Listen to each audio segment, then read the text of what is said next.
নমস্কার বন্ধুরা, আমি কৌশিক দ্য নেচার লাভার চ্যানেলে আপনাদেরকে স্বাগত। আজকে বন্ধুরা একটি জানা বিষয় আপনাদের সামনে নতুন রূপে তুলে ধরার চেষ্টা করছি। সেটি হলো কর্পূরের ব্যবহার। অতি প্রাচীনকাল থেকে আমরা কর্পূরের ব্যবহার করে আসছি। আমরা বলাটা ভুল হবে, সমস্ত ধর্মের মানুষ এই কর্পূরের ব্যবহার করেন। কর্পূর মূলত সর্দি, কাশি এবং মশার প্রাদুর্ভাব থেকে রক্ষা করতে কর্পূর ব্যবহৃত হয়। কর্পূরের বিভিন্ন অয়েল রয়েছে, মসকিউটো অয়েল রয়েছে, এর মাধ্যমে কর্পূর ব্যবহার হয়। আর হিন্দু ধর্ম অবলম্বীরা কর্পূরকে মূলত পূজার ক্ষেত্রেই ব্যবহার করে। আরেকটি দিক আমি আয়ুর্বেদ শাস্ত্র মতে কর্পূরের ব্যবহার কিন্তু সর্দি কাশিতে এবং উত্তেজনা বৃদ্ধিতে যেসব ওষুধ প্রস্তুত করা হয় সেখানে কর্পূরের ব্যবহার করা হচ্ছে। কিন্তু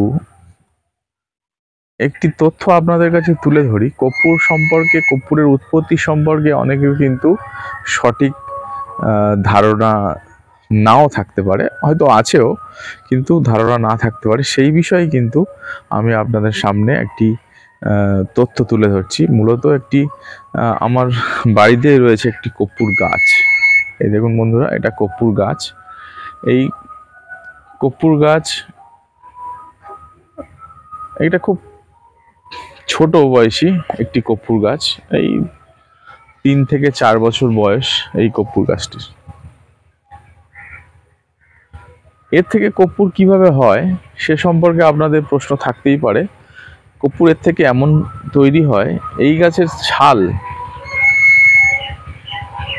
গরম জলে ফোটালে একরকম গাঁত বা ফেনা তৈরি হয়। সেই ফেনাগুলোকে জমিয়ে জমিয়ে জমিয়ে জমিয়ে শক্ত একটি শেপ দেওয়া হয়। তার থেকেই মূলত কর্পূর তৈরি। বাজারে কিন্তু কর্পূরের অনেক বেশি নকল বেরিয়ে পড়েছে। সে সম্পর্কে আমাদের সতর্ক থাকতে হবে। যদি প্রকৃত কর্পূর আমরা ব্যবহার করতে পারি তাহলে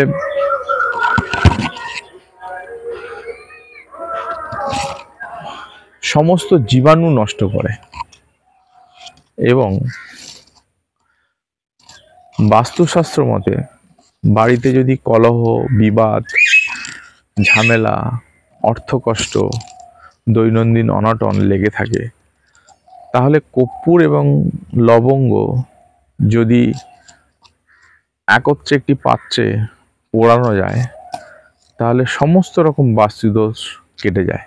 বন্ধুরা দেখুন, এই কর্পূর গাছটা সুন্দরভাবে, কি সুন্দর হয়ে উঠেছে। এই কর্পূর গাছের যে পাতা, তাতেও আমি কর্পূরের সুন্দর একটি সুগন্ধ পাচ্ছি। আপনাদের একটু কাছ থেকে কর্পূর গাছটাকে দেখানোর চেষ্টা করছি। নমস্কার বন্ধুরা, আমার এই চ্যানেলটা আপনাদের যদি ভালো লেগে থাকে তাহলে সাবস্ক্রাইব করুন, শেয়ার করুন, বেল নোটিফিকেশন অন করে দিন, যাতে সমস্ত ভিডিও সবার আগে পৌঁছে যায়। আর দয়া করে বন্ধুদের মধ্যে শেয়ার করে দিন, যাতে জানা অজানা তথ্য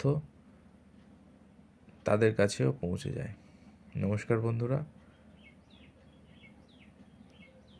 ধন্যবাদ।